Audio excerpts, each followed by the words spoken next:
A paz do Senhor, amados. Mais uma noite estamos aqui para falarmos um pouco da palavra do Senhor, com muito prazer, porque para nós falarmos desse Deus que é grande, que é poderoso, é motivo de grande honra.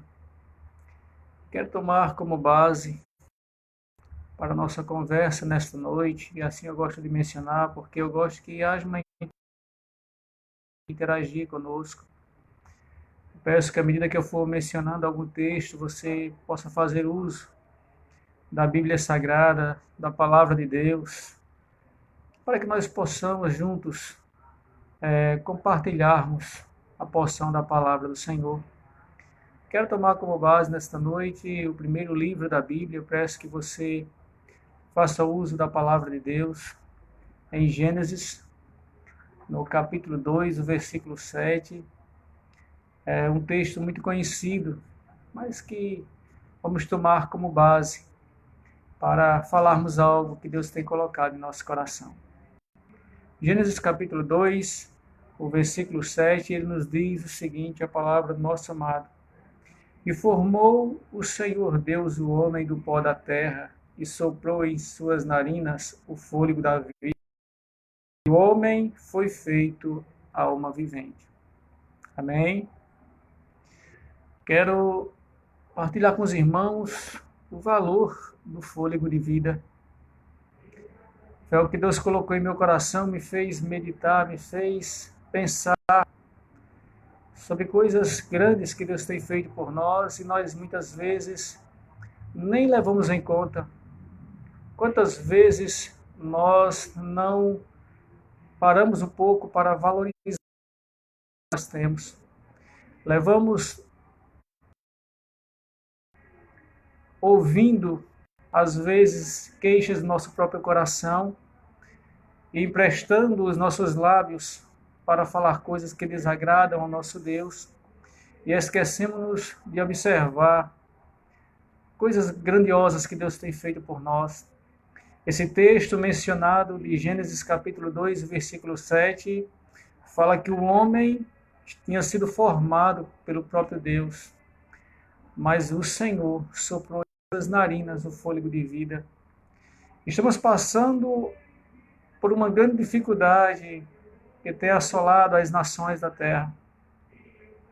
E é impressionante, irmãos, porque nós observamos que esta pandemia ela ataca o sistema respiratório, o fôlego, tirando a capacidade de respiração.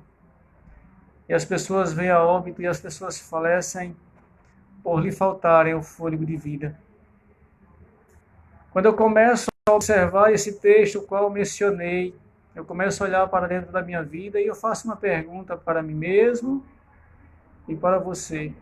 Quantos anos você tem? Quando eu começo a observar, eu gosto muito de observar histórias, atualidades, para ter uma noção no que condiz à volta do meu Senhor Jesus. Eu começo a olhar coisas maravilhosas que chegam ao meu conhecimento e faz com que eu entenda o quanto Deus é bom para comigo. Quando eu começo a olhar alguma atualidade, algum fato que chama muita atenção, eu gosto de frisar isso, para que também você possa despertar para a realidade.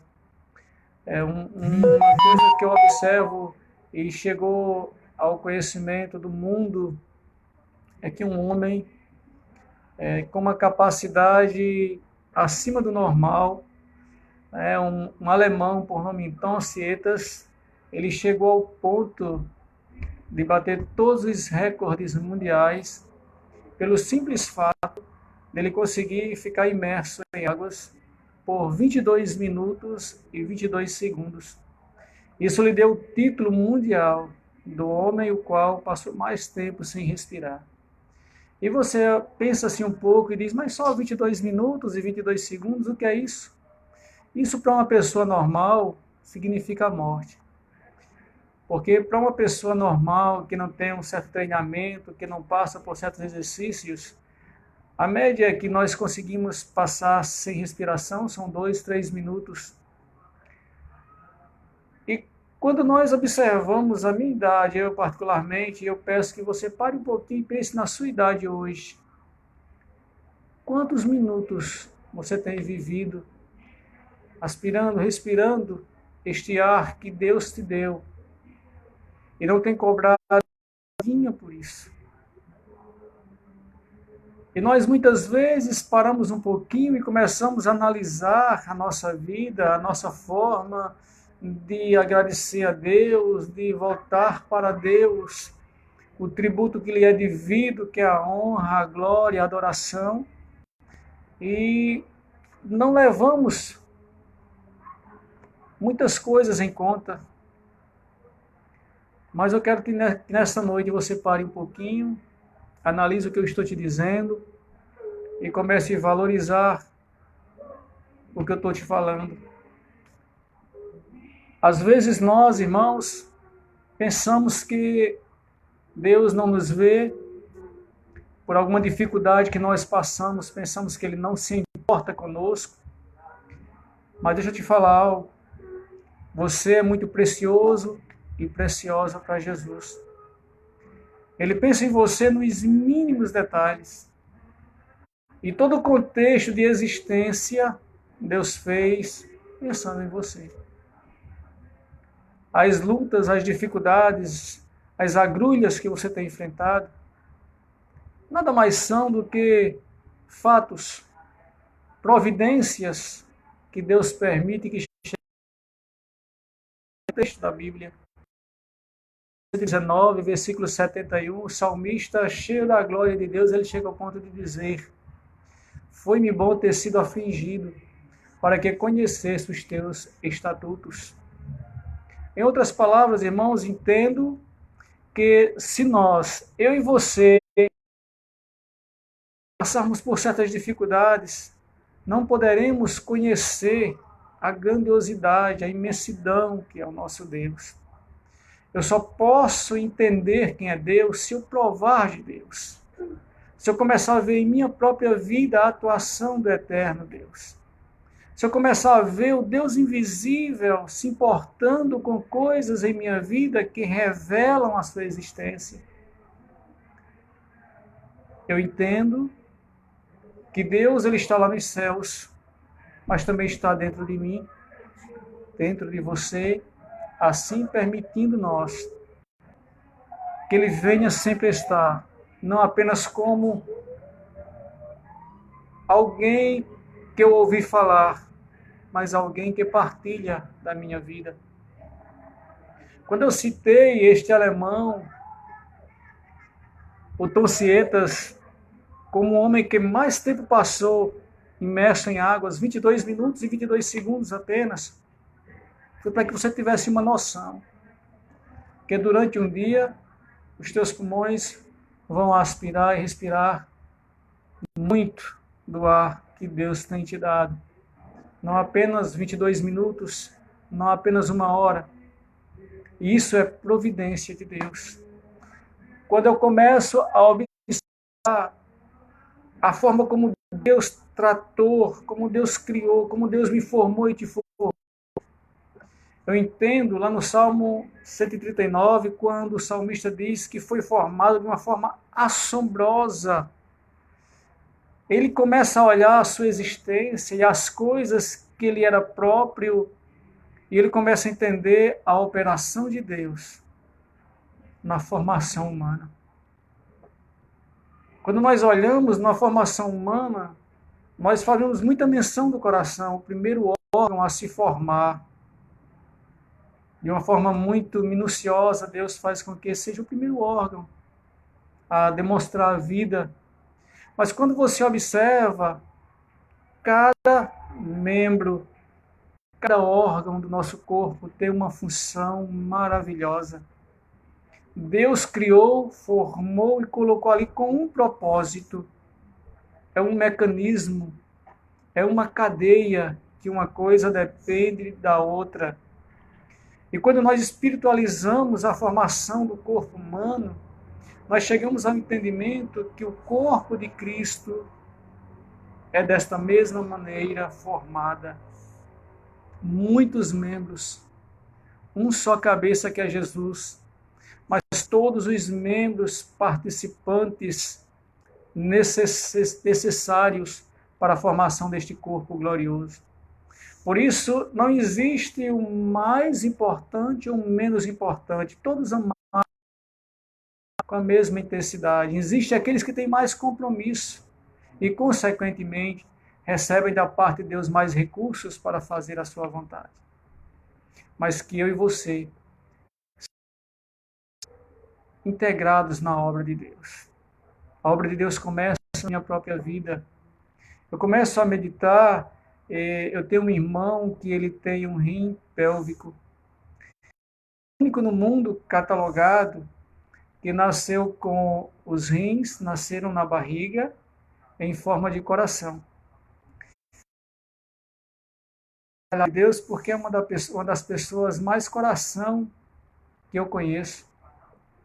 Não apenas porque é o meu irmão, mas é uma pessoa de caráter, uma pessoa de um coração maior do que o seu próprio corpo. Às vezes meio bruto na sua forma de agir, mas na sua totalidade a gente entende a pessoa doce que ele é. E ele nasceu com um rim pélvico na barriga. Os dois rins formam o coração. E eu comecei a estudar um pouco sobre os rins. Eles têm uma função linda, maravilhosa. Eles filtram o sangue e tiram as impurezas. Louvado seja o nome do Senhor. Tem muitos irmãos que estão nos acompanhando, lá de Monteiro, lá de Prata. Tem muita gente que já está nos acompanhando aqui mesmo de João Pessoa. Glória a Deus. Fica conosco. Amém? Partilha conosco essa palavra. E como eu participo para os irmãos, os nossos rins, eles têm uma função maravilhosa. Eles filtram o nosso sangue e tiram algumas impurezas. E quando eu comecei a observar, eles eliminam aquilo que faz mal à saúde e escondem as substâncias boas para o organismo, para a distribuição para o nosso organismo. Da mesma forma, é você, sou eu, e cada membro deste corpo de Cristo. Nós temos uma função no corpo de Jesus. Nós temos uma tarefa para cumprir. E sobre todos nós existe um ponto que tem que ser comum: o amor de Deus distribuído em nossa vida.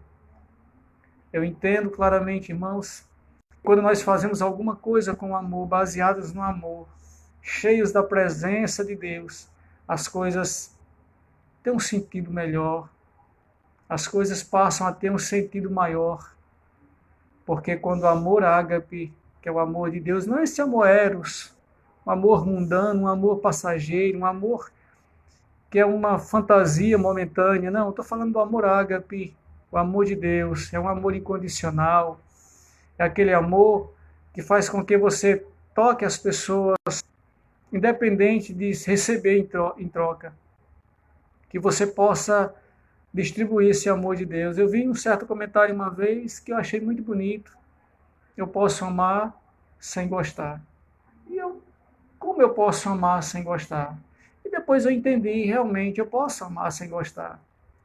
Eu amo quando eu oro pela pessoa, quando eu quero o bem daquela pessoa, quando eu quero que aquela pessoa em tudo venha florescer, principalmente na presença de Deus, venha ter um encontro, uma vida com Deus, eu estou amando. E eu posso, por aquela mesma pessoa, não querer estar muito perto, porque às vezes tem pessoas que têm um temperamento meio. Então você não gosta de estar perto, mas você tem que demonstrar amor em orar, em desejar e até agir para que aquela pessoa seja abençoada.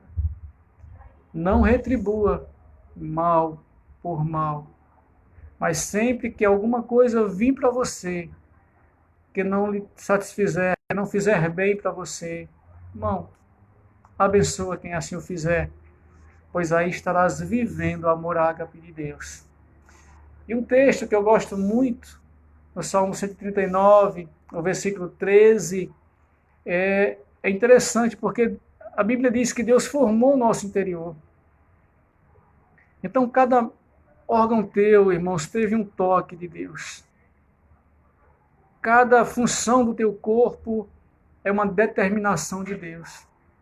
Deus pensou em você de uma forma especial. E se Deus gastou do seu tempo para te projetar, te criar e me criar de uma forma tão gloriosa, porventura não vai cuidar de nós? Será que quando ele chega ao ponto de mencionar que ele cuida dos pássaros, cuida das ervas, das árvores, será que ele não teria o mesmo, ou um cuidado ainda maior com você, que para ele é a coroa da criação? Eu entendo que ele tem um prazer muito grande em cuidar de você. Ele tem um prazer muito grande em poder receber de você, pessoa, aquele pedido de vem estar comigo, Senhor. Não apenas como meu Salvador, mas como meu Senhor, como aquele que vai determinar sobre minha vida o caminho a ser seguido.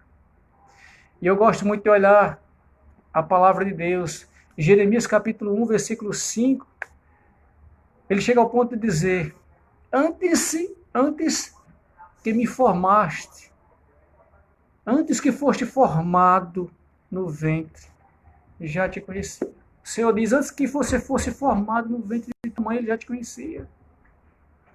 Ele já tinha projetos para a tua vida. Ele já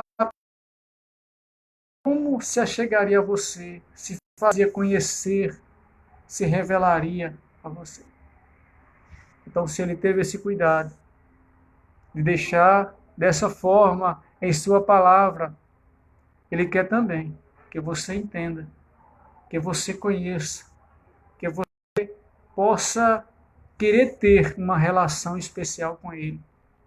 Oséias 4:6, ele chega ao ponto de dizer que o povo dele perece por falta de conhecimento. Se nós nos distanciamos de Deus, ou não temos a preocupação de conhecer a Deus, irmãos, seremos destruídos. Jesus Cristo, em João capítulo 14, ele diz, eu sou o caminho, a verdade e a vida. Ninguém vem ao Pai senão por mim. Então, se eu não conhecer Jesus, eu não conheço o caminho. Se eu não quiser Jesus, eu não quero o caminho. Se eu não andar por Cristo, eu não ando no caminho. Consequentemente, não terei a vida eterna. Mas ele deixou diante de mim. Diante de mim, ele colocou a oportunidade de escolher, optar por ele. Que nesta noite você entenda que não somente o fôlego de vida, o coração, que não somente, irmãos, os teus olhos que te permite ver as coisas belas desta vida, que não os teus ouvidos apenas, não só o teu nariz, a tua boca, que te proporcionam prazeres, paladar, cheiro, audição, visão, mas tudo o que existe, Deus fez pensando em você. Porventura, iria Deus criar você e te soltar ao teu próprio destino? Ele quer ser o teu cuidador. Ele quer ser aquele que cuida, aquele que providencia, que está perto. Ele quer ser teu amigo. Ele não quer apenas fazer parte de uma parte da tua vida, de um momento, mas ele quer fazer parte do teu cotidiano, da tua história. Ele quer escrever uma nova história para você. A mim pouco importa o teu passado, para Deus também. Deus não quer saber o teu passado. Deus quer saber o teu futuro. A minha igreja, a igreja que eu sem merecimento algum, sem nenhuma dívida para pagar, e ao mesmo tempo com a dívida de toda a humanidade, pois ele assumiu a nossa dívida, que era o nosso Salvador. E outro, um reconhecedor que era necessitado. E aquele ladrão, nós assim citamos, muito conhecido ladrão da cruz, reconhece a soberania, a majestade, o senhorio de Jesus. E Jesus não disse assim, mas você foi ladrão, você foi um malfeitor, você é isso. Não, Jesus não falou isso. Jesus não passou em rosto o que aquela pessoa que estava ali ao seu lado fez para merecer estar na cruz. Apenas Jesus disse, ainda hoje estarás comigo no paraíso. Ele não quer saber o teu passado, ele não quer saber a tua história passada. Ele quer escrever uma nova história para você. Ele quer fazer de você alguém que reflita a glória dele. Você foi chamado e chamada para ser vencedor em Cristo. O apóstolo Paulo, escrevendo aos Filipenses, ele chega ao ponto no capítulo 4, versículo 13, dizer que pode todas as coisas no Senhor que o fortalece. Ele disse, olha, eu posso. Você pode. Em Cristo você pode. Em Jesus você é.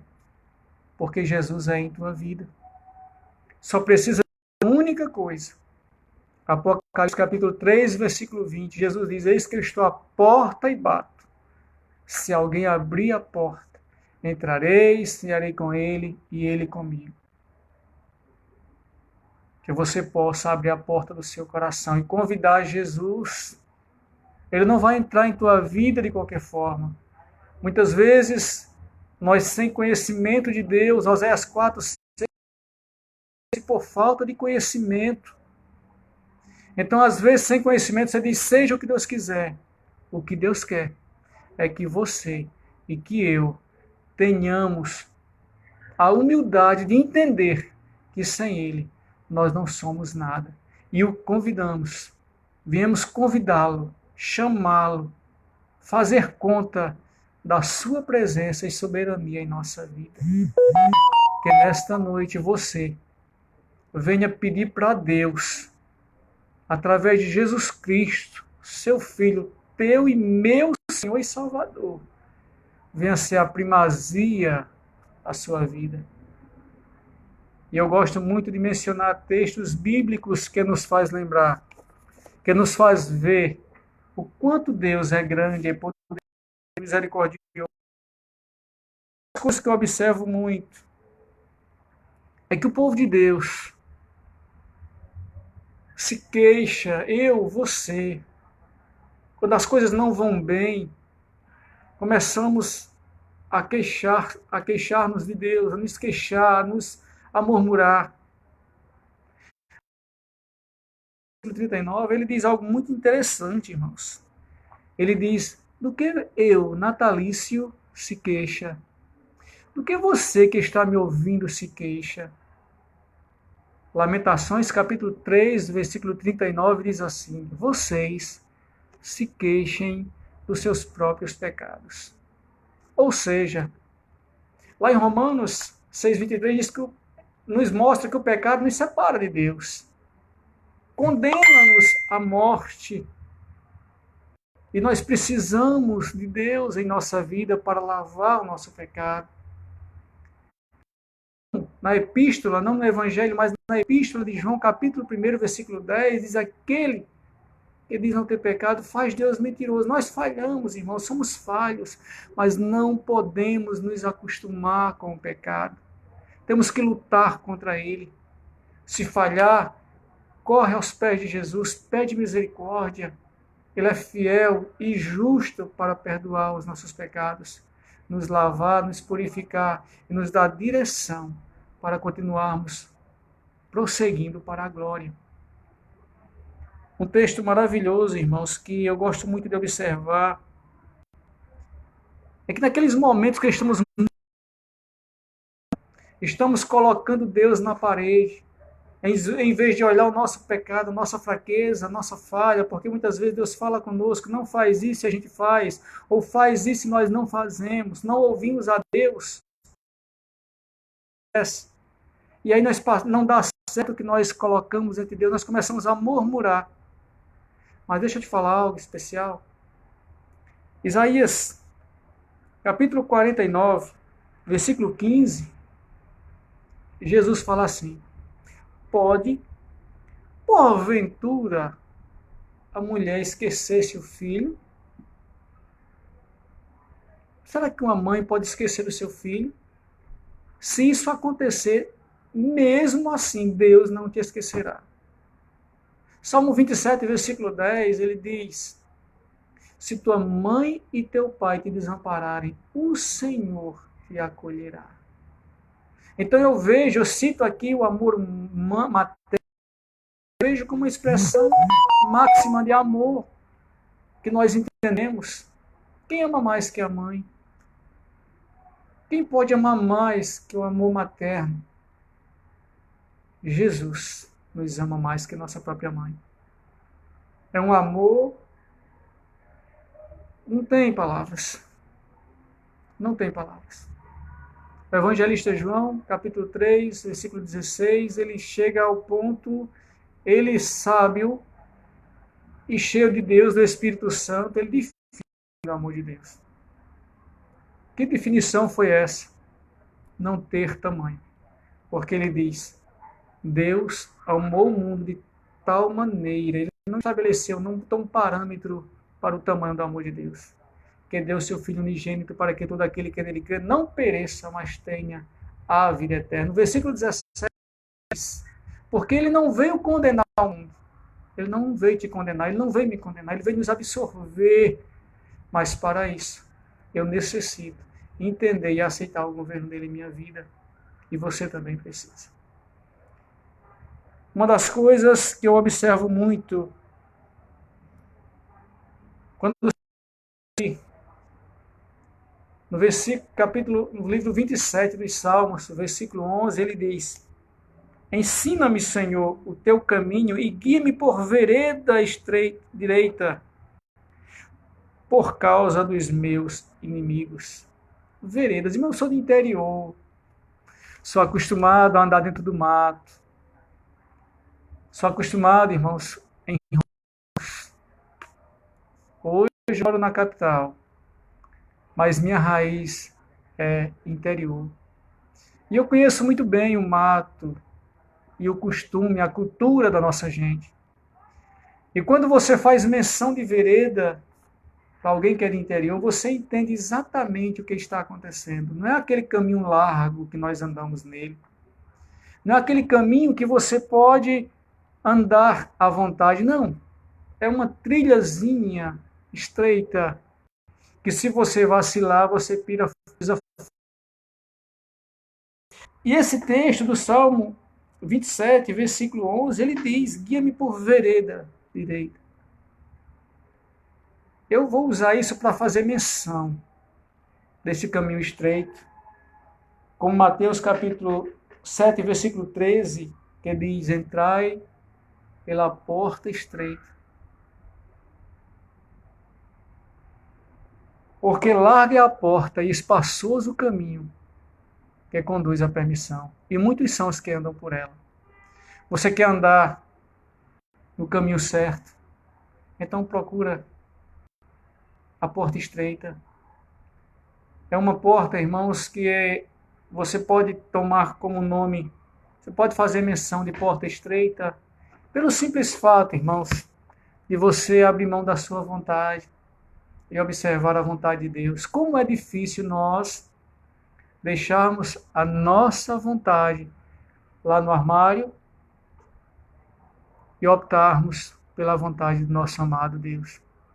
Mas deixa eu te falar algo. O nosso Deus, ele não erra e nem perde o controle.